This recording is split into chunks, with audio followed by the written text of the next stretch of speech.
gonna make a video tonight about building an outrigger for my kayak.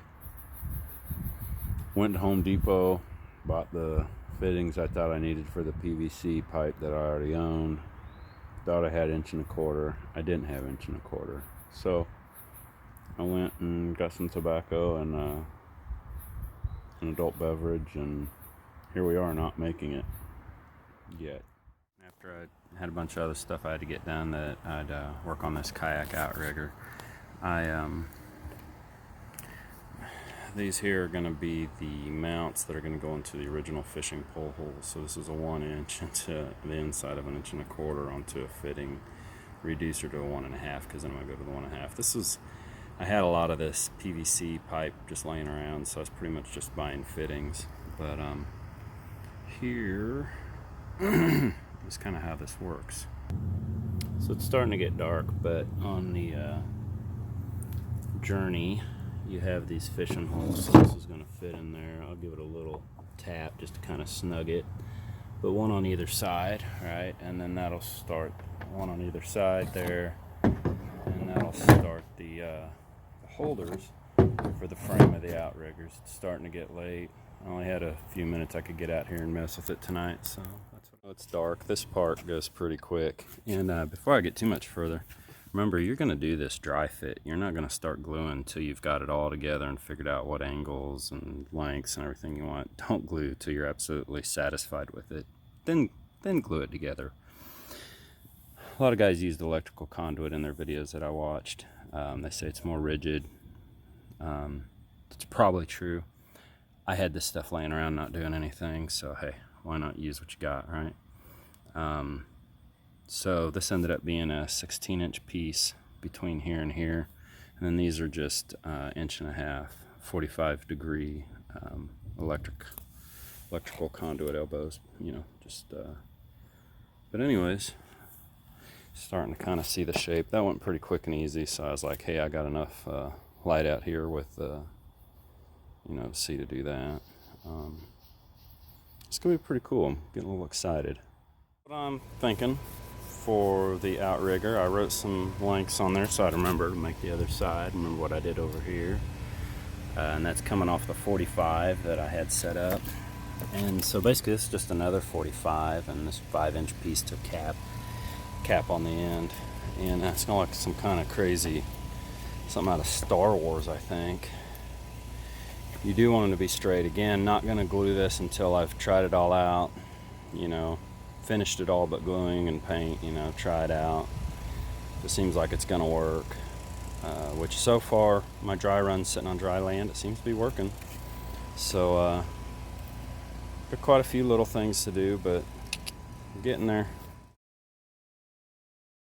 This little outrigger project I thought was gonna go quick, and it seems to be taking a little longer than I'd hope, because I'm just working on it in a few 30 minutes, hour, whatever I have free here there. So last night, as you can tell, something happened since last night to today.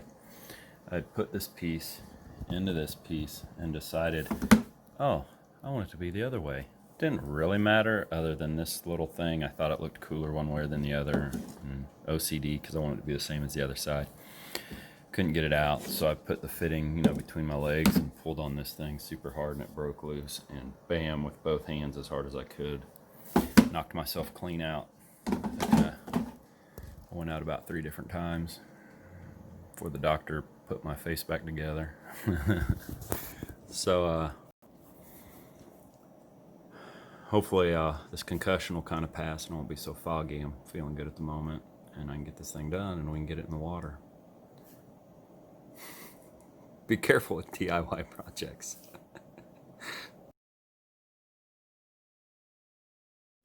So feeling like I'm about as far done as I can be right now, without testing it. I put some pins in here so that if I wanted to remove this, I could just pull these pins, takes each arm off, leave that there. I think I'm actually gonna make a little canopy that comes anyways, whole little sunscreen deal. But so here's what I've done. I put this eyelet in here thinking that if I had something pulling back on it besides just this pulling forward on it, that would keep these more leveled out. I kind of wish it had a little more pull to the back. I could probably do that with a rope, and that may be what I do, is get a rope that I can run through here, or attach somehow, because a rope I could pull down a little taut, and make that pull back. So that's probably what I'm going to do, just to make sure that these are locked in nice and tight back. Otherwise though, I think we're pretty good. I think once I make sure that this length is right here. This is an 8-inch piece right now. So once I put it in the water and see how it floats, see if that needs to be shortened or not. I don't think it'll have to be longer, but maybe shorter. Then I'll glue that in, and then I won't have to worry about, this pipe here twisting one way or the other. So trying to find if I can go up to my friend's pond and see what happens. So there it is, sitting in the water. The outriggers are actually just a hair above the water without my butt in it, which probably means they'll be about halfway in when I do stick my butt in that thing. And that's kind of what I planned and hoped for. Probably won't be able to record myself actually in it this go around, but here goes nothing. Worked exactly like I thought. This pond is grosser than gross, so I guess now to clean it up, finish gluing it, get her scuffed up and painted. This should work out pretty slick. It definitely feels more steady. I rock it pretty hard and don't feel like I was gonna capsize, which normally this little thing with a 200-pound man, you just getting in it, you think you're gonna fall out. So I got in there and rocked the boat pretty good. Now to go home and wash off all this nasty pond sewer smelling water. But one thing I'd suggest is that you make a line once you get it set where you want, so that when you go to glue it, make it all solid, you'll get it right back where you want it to be once you've made all your measurements. Because the PVC glue, you should, hopefully if you're using it, you're aware that it sets up quick, so you want to, you don't want to mess around. Another little update, got them drying. One's down here, one's down there, and the middle part is over there. So there's an update. As an added bonus, I'm going to make a sunshade for my kayak. I don't know, I was waiting on that to dry and got this wild idea. Again, I had a bunch of leftover, actually it was very old PVC laying around, so hey, why not use it? It didn't cost me but what, 80 cents for the 2 fittings I didn't have. So you'll see when it all gets together.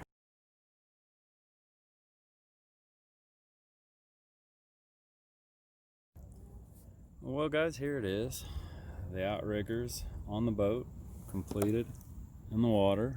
I didn't finish my sunshade, it is what it is. It's super buoyant. I mean, this really solved a lot of issues. The main, I don't really have any problems. I mean, the tail end is up, floats a little higher than it used to, so I guess if you were a little bit heavier, or if I was to carry a bunch of tackle or weight back there, that would be awesome. But as you can see, it's floating real well. These are cool. I maybe would have liked having it drawn in. I don't know if I can get around there. Having this part drawn in so that these were in a few more inches. But I've got a long enough wingspan, it's not a big deal. All in all, outriggers for the SunDolphin Journey SS. It's a big plus. If you design one like mine or something different that you enjoy, definitely use it. It makes this cheap little kayak a lot more buoyant, a lot more fun. So all in all, here's what I'll say about the DIY outriggers.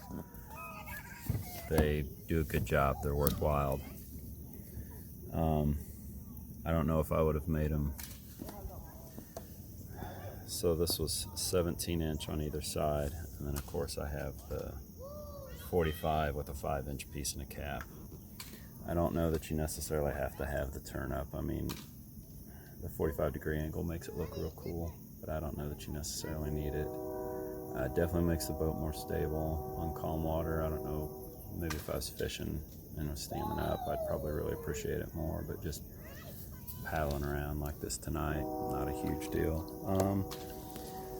I am thinking about maybe taking this electrical 45 and maybe taking a couple inches off either side to suck this in a little bit closer, because I just if I really want to get down and paddle, I'm just nicking the front end of this guy.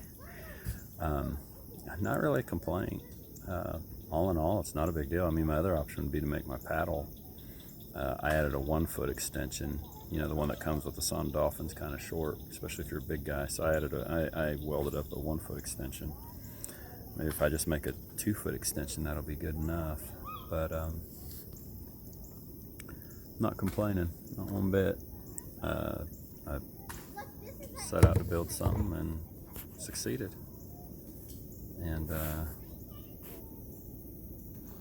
looks good out here. Beautiful.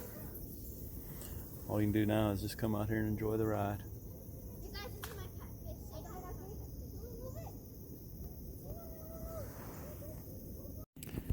Well, guys, folks, there you go. There it is in all its glory, completed.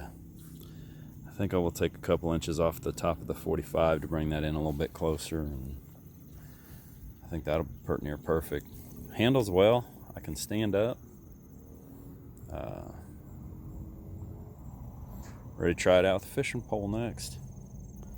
Hope y'all enjoyed the video. If you have any suggestions, any questions, any comments, leave them in the comment field. And see you on the next build.